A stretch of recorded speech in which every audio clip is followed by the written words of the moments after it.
Somewhere on the southern coast of Africa, roughly 70,000 years ago, a hunter crouched in tall grass, watching an antelope that had absolutely no intention of standing still. For nearly 2 million years, the human hunting toolkit had been built around one basic idea: get close enough to stab or throw something sharp and hope the animal didn't notice you first. That worked well enough for slow, cornered, or wounded prey. It worked terribly for anything fast, anything alert, anything that could bolt the instant a shadow moved wrong. And then, at some point that no single fossil or cave painting can pin down to an exact year, someone figured out how to store the force of a full-body throw inside a bent piece of wood and release it in a fraction of a second through a straight, narrow stick tipped with stone. That single mechanical idea, storing energy and releasing it instantly, is the entire secret behind the bow and arrow, and it would go on to become the single most important ranged weapon in human history,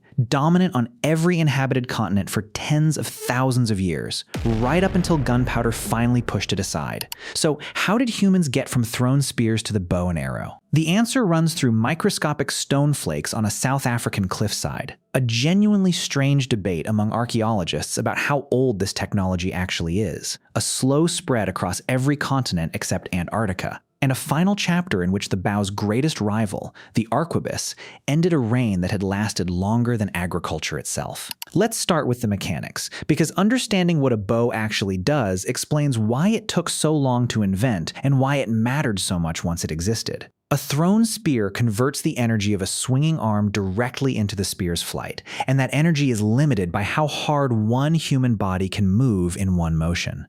A bow works completely differently. Drawing the string bends the bow's limbs, and that bending stores energy the way a compressed spring stores energy, slowly through the whole motion of the draw, rather than all at once through a violent throw.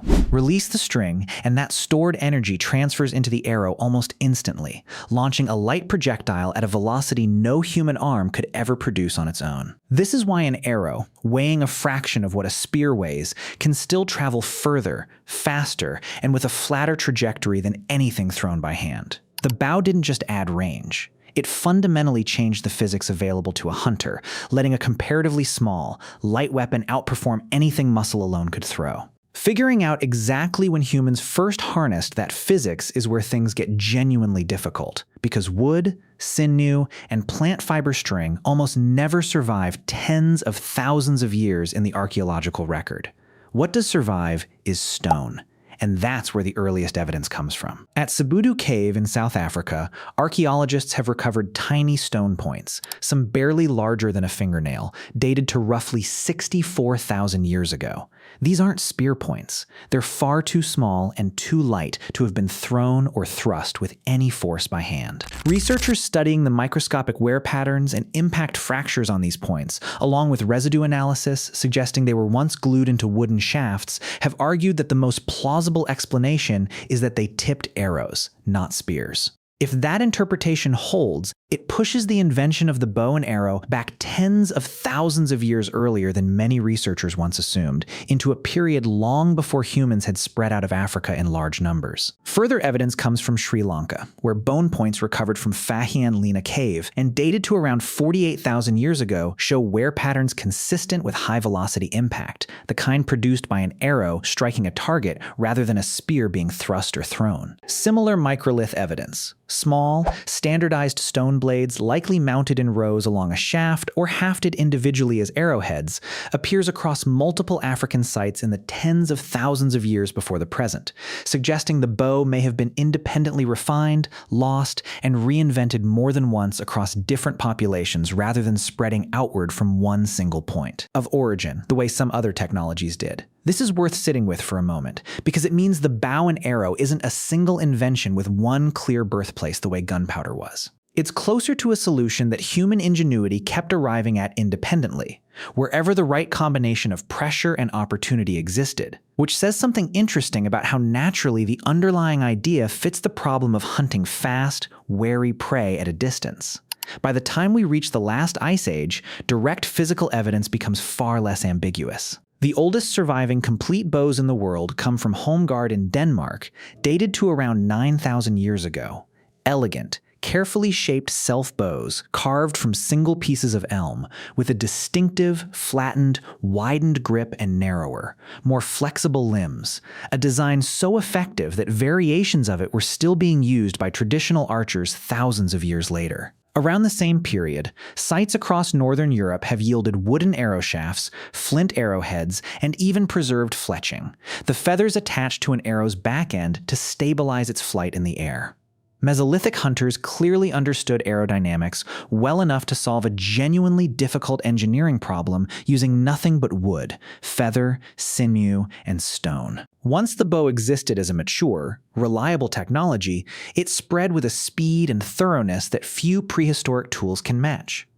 Unlike gunpowder, which took centuries to move from China to Europe along traceable trade and conquest routes, the bow and arrow appears, in one form or another, on nearly every inhabited continent well before written history begins. Aboriginal Australians used bows in some regions, though notably relied more heavily on spear throwers called woomeras in others, a reminder that different environments and different prey favored different solutions even within the same broad toolkit. Indigenous peoples across the Americas developed self-bows suited to their specific regional woods and hunting needs, and the technology reached the Arctic relatively late, arriving with the Arctic small tool tradition roughly 4,000 years ago, adapted there for hunting seals and caribou in some of the most demanding conditions on Earth. This near-universal presence tells us something important. The bow wasn't a lucky accident that happened once and then diffused outward the way gunpowder did from a specific alchemy lab in China. It was closer to a solution so effective and so aligned with the basic physics of storing and releasing energy that human populations across wildly different environments kept arriving at some version of it independently, whether they ever made contact with each other or not.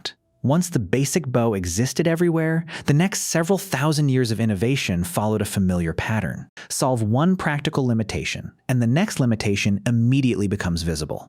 The earliest bows were self-bows, carved from a single piece of wood, effective but limited by the natural properties of whatever timber was locally available. Wood that bent well often didn't spring back with much force, and wood that sprang back forcefully often cracked under repeated stress. Different regions solved this differently depending on what grew locally. English bowyers eventually settled on yew, prized because its heartwood resists compression while its sapwood resists stretching, giving a single stave two complementary properties in one piece of timber, a discovery that would eventually produce the legendary English longbow. On the steppes of Central Asia, a completely different solution emerged out of necessity, because the short, gnarled trees available on the open grassland simply couldn't produce long, springy self-bow staves the way European forests could.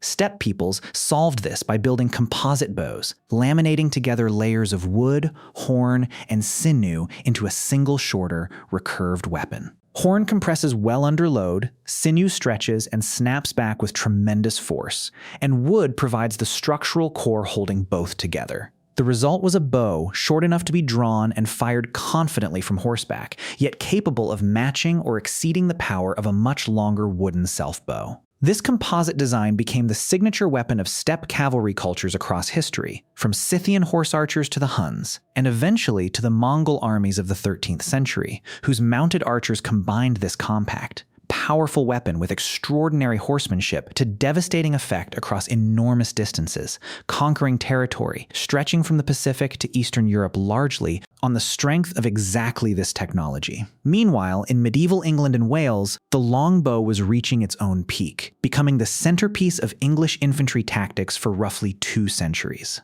At battles like Crecy in 1346 and Agincourt in 1415, disciplined ranks of English and Welsh longbowmen loosed volleys of arrows, capable of punching through the armor of French-mounted knights at range, arrows falling in such density that chroniclers described the sky itself darkening during a full volley. A skilled longbowman could loose 10 or more arrows a minute, an extraordinary rate of fire for the period, though achieving that skill required years of practice and remarkable physical strength.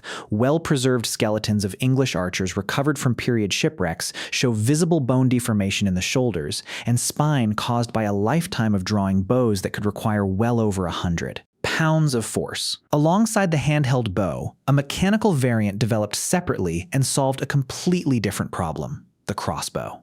By mounting a bow horizontally on a stock and using a mechanical trigger to hold the drawn string under tension, the crossbow allowed a soldier to load the weapon slowly and deliberately, then fire it instantly at the moment of the shooter's choosing, without needing years of physical training to hold a heavy draw steady. This traded rate of fire for accessibility, since a crossbow could be handed to a relatively untrained soldier and still deliver a lethal, armor-piercing shot, a trade-off that made it enormously popular across medieval Europe and Asia despite frequent attempts, including a notably unsuccessful papal ban in the 12th century to restrict its use as somehow more dishonorable than a conventional bow. The bow and arrow's long dominance finally began eroding with the arrival of gunpowder weapons in Europe and Asia, though the transition took considerably longer than popular imagination usually assumes. Early matchlock arquebuses were slower to reload than a bow, less accurate at range, and vulnerable to wet weather in ways a wooden bow simply wasn't. For roughly 2 centuries, bows and early firearms coexisted on the same battlefields, each compensating for the other's weaknesses.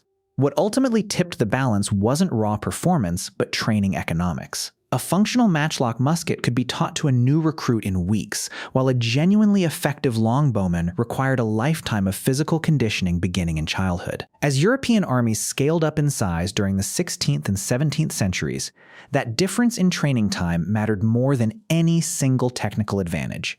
And firearms gradually displaced bows from European and eventually most Asian battlefields, even as bows remained in active use for hunting, ceremony, and warfare in parts of the Americas, Africa, and Central Asia for centuries longer. Looking back across this entire arc, from tiny stone points on a South African cliffside 64,000 years ago to Mongol horse archers reshaping the map of Eurasia to English longbowmen darkening the sky at Agincourt, the story of the bow and arrow is really a story about one elegant physical principle: stored energy, released instantly, discovered independently again and again by different people solving the same basic problem. How do you kill something fast and wary before it ever gets close enough to kill you first? No single genius invented it. No single culture can claim it. It was arrived at, lost, and rediscovered across tens of thousands of years and every inhabited continent, refined by Ice Age hunters in Denmark, steppe horsemen in Central Asia, and English bowyers who happened to have exactly the right kind of tree growing nearby, each group solving the same underlying puzzle with whatever materials their world happened to give them.